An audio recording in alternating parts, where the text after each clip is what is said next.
I'm here with Mr. International Philippines Nueva Ecija, si Fernan. Hi, Fernan. Mabuhay po. Ayan, Mabuhay.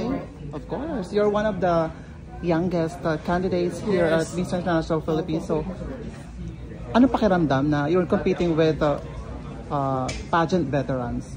Nape-pressure po, and at the same time, I'm so excited and I'm very happy to share my experience in pageantry, especially from municipality, school pageantry, and I'm now here at the national stage, and I'm very excited na may pag-compete po ako. I don't see them as competition. I see this as brotherhood, strength, and bonding of us with the candidates.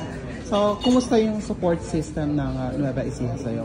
I'm very thankful to my supporters po, sa mga nagmamahal po sa akin sa probinsya ng Nueva Ecija, especially po sa aking manager, kay Sir Elmer, sa aking po pamilyas, kay Mami, at to the people of in social media that are pushing me and supporting me each and every day. Maraming salamat po. Malaki po utang na loob po sa inyo. Yun. And yung family ay nanonood ngayon, anong message mo para sa kanila?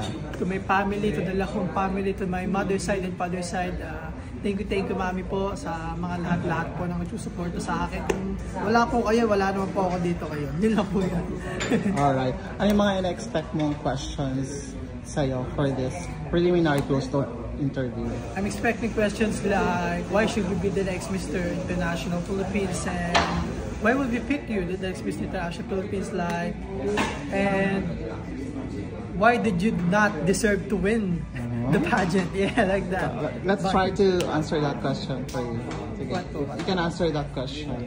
Why did you the first question, why should you be the next Mr. International Philippines? I should be the next Mr. International Philippines because I represent the Filipino youth as the youngest candidate of this year's Mr. International Philippines. Not just that, I represent the whole Filipino youth, and I am driven by leadership, purpose, and just like the values of the organization, the distinctively handsome young men, and I'm ready to represent. If I win, if I will be chosen, I'm ready to represent the Philippines to the international stage po. And yun po, I'm not representing myself, but I'm representing the whole organization and the whole Nueva Ecija. So far, we had done some various activities dito sa Mr. International Philippines. So, pumunta tayo sa Bataan. We had 3 days activities there. Ano yung pinaka hindi mo makakalimutang activities doon sa Bataan? Yung pinaka hindi ko po makakalimutang activities is siguro yung nagbanding po kami ng mga kasama ko with the Eta tribe.